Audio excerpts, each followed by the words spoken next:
Developmental milestones. I'm going to show this just so pretty much what I'm showing you here. All right, Maslow's hierarchy of needs has some legal issues going on, or the motivation decreases. All right, abuse and neglect. Let's go over this, how I do things ethically, all of that. I feel like, what, me? Yes.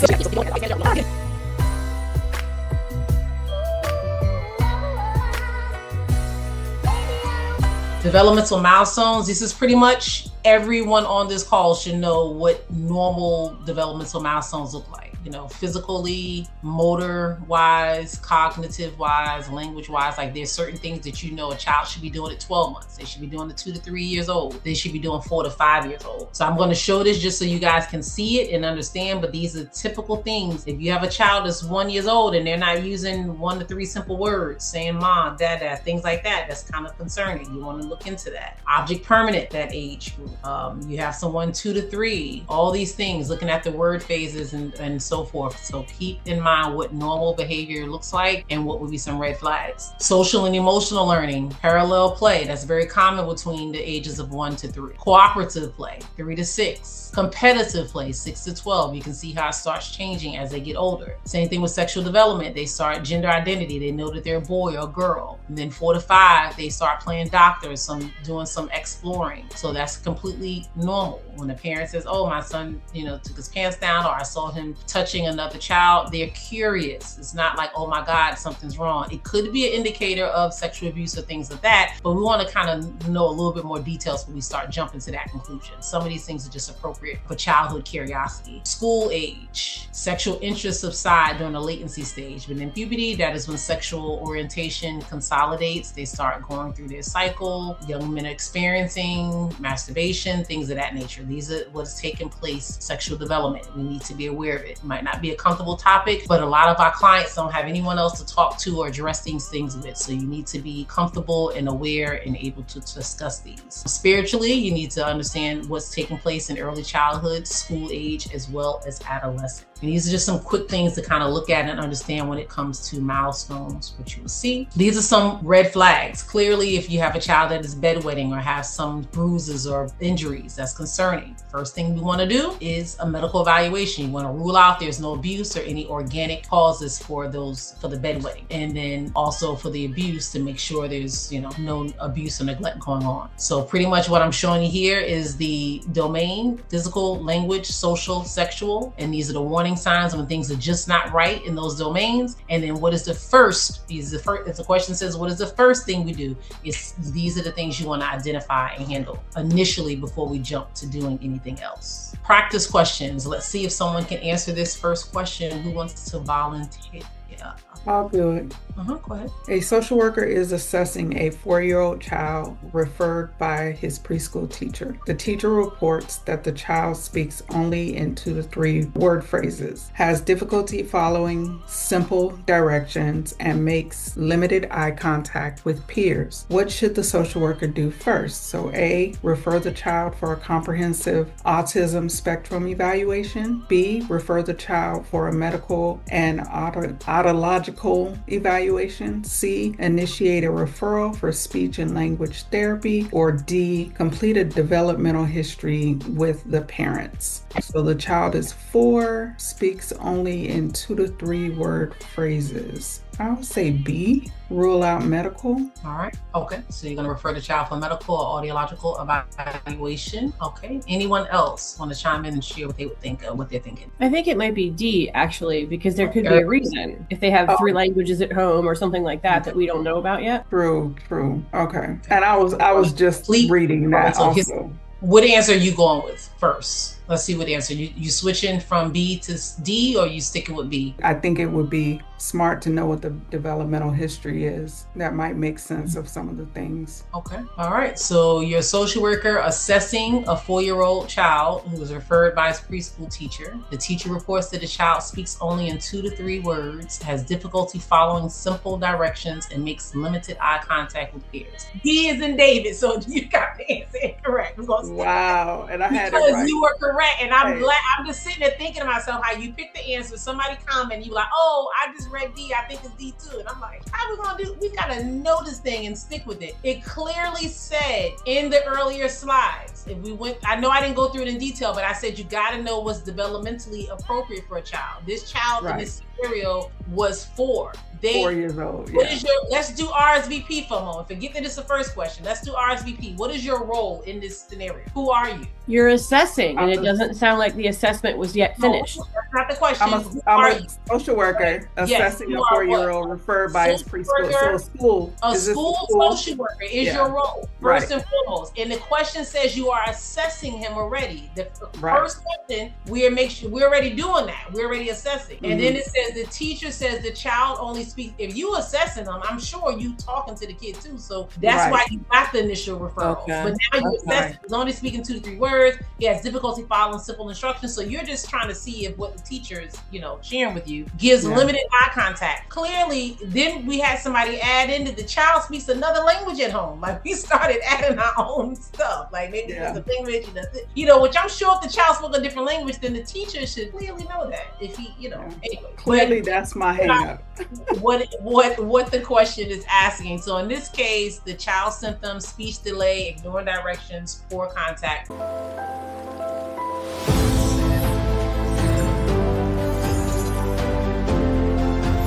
Stop guessing. Start thinking like the exam. Likely having some type of hearing loss, and that's very common, very, very common for children who have issues with hearing. So just make sure we're looking at that. We don't want to assume that they have like autism on the spectrum or something like that. That could be it, but we want to just get medical support and just kind of rule that out first. All right, Maslow's hierarchy of needs. So right now, when we're going through these stages, we're going to talk about the different levels. So we have the 5th. We start at the way Maslow's hierarchy of needs is. You have that pyramid, you have the top, and it goes top and then down to the bottom, but we start the bottom up when it comes to Maslow. So looking at this chart, obviously the top is where everybody's trying to aim to be, but it's the right side pyramid. At the bottom, you have the physiological. So that is the food, water, shelter, sleep, all that stuff. That is the need that the person wants to have. Then you have the safety, then love and belonging, esteem, and self-actualization. Everyone on this call has heard of Maslow and you kind of know Maslow. So we're going to focus on the clinical intervention. If you're working with someone and you have the physiological needs, and that's what you're addressing, case management is probably likely the role of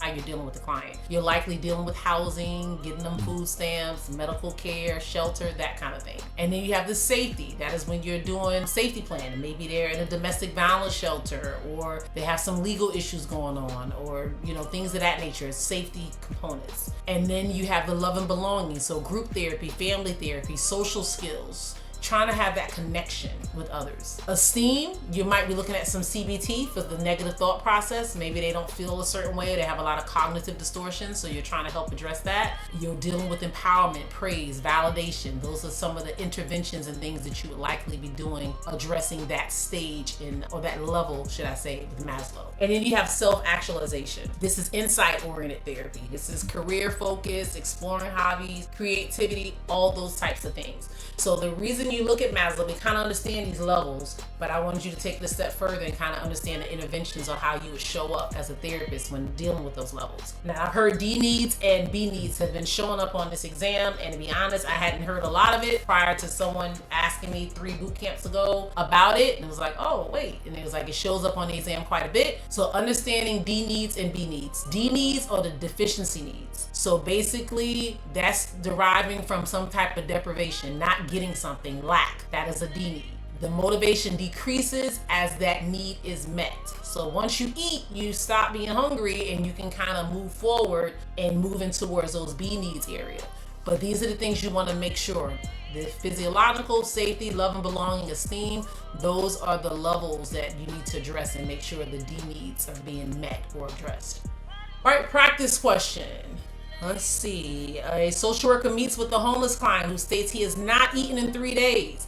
He is tearful and expresses feelings of worthlessness, saying or stating, "I am invisible to everyone." That is what this individual is saying. Leanna, what is the answer here? I would want to get him food, so I would say B. B? Okay. Meet that need. first and then. Okay. All right. England, what are we saying? B. B? You're going with B as well? Yes, he needs to eat. Okay. So that I'm just laughing how you said that. Yes, he needs to eat. Okay, so we're saying we might all. I'm sure a lot of people are feeling that way, but don't worry. Lunchtime and the break will be coming soon enough. So the correct answer here is physiological needs. The client is homeless and has not ate in 3 days. Let's just all take a moment real quick and just I'm closing my eyes and I'm thinking this through. All right, abuse and neglect. Let's go over this. A lot of this stuff, guys, you know, but we're going to reiterate it. This is all human development related, so you want to make sure we're discussing it. But as you'll notice when we go through the other slides, human development is the longest presentation out of all of them. It's 100 slides. Assessment and intervention might be 93 slides or something. I don't know. It's not that much smaller because it's assessment and interventions, but that's why I say they can't take human development out, because all of this bleeds into how we intervene, how we do things ethically. All of that stuff, as you can see, is bleeding into other categories as well. So it's good to just have this foundation and know it. So we have types of abuse. You have physical abuse, sexual abuse, emotional abuse, and neglect. So these are some key clinical things, indicators. In physical abuse, you got the cigarette burns, fear of adults, fractures, sexual abuse, having sexual knowledge of behaviors that's a little too inappropriate, pain, swelling, itching in their genital area, difficulty walking or sitting. These are things and signs that you want to look for that's indicating that there can be some type of abuse. So you need to have your radar going.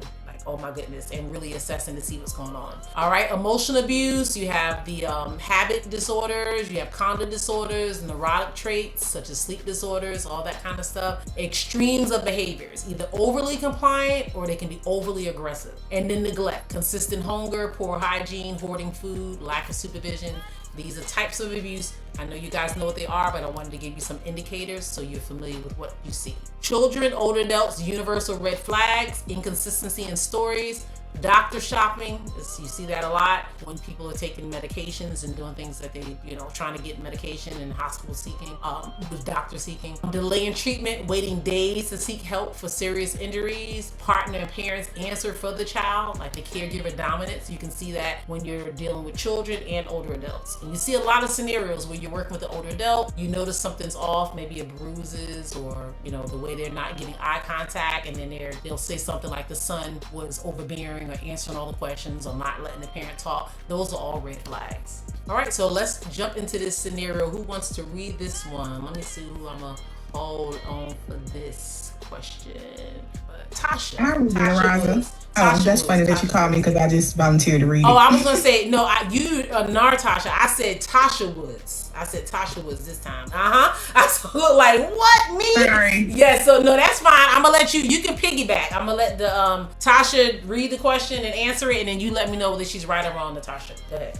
Okay, a school social worker is observing a 5-year-old student. The teacher reports that the child has multiple bruises on their arms and legs in various stages of healing. The child flinches when the teacher approaches quickly and appears fearful when their parent arrives for pickup. Which of the following is the most likely explanation for these observations?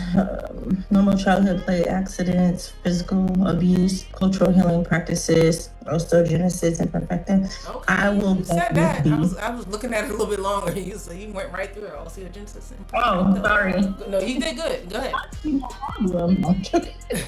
But I said B. B is in Bravo? Okay. Latasha? B is correct. B is correct. Okay. She said, she just like, look, I'm not going, but B is correct. All right. Any objections or any questions for this one? That one was pretty fair. Pretty fair. Exam buzzword alert, various stages of healing. You'll see that a lot. Like some purple or some yellow means the injuries happen at different times. Sometimes you see people that have like cigarette burns, things like that. Those are in various parts of their bodies, and it's just letting you know they're healing at different stages. That's kind of an indicator that something's been ongoing, so you definitely want to look at that. Your legal duty, you do not need proof. You only need suspicion, so you report first. It's not our job to investigate.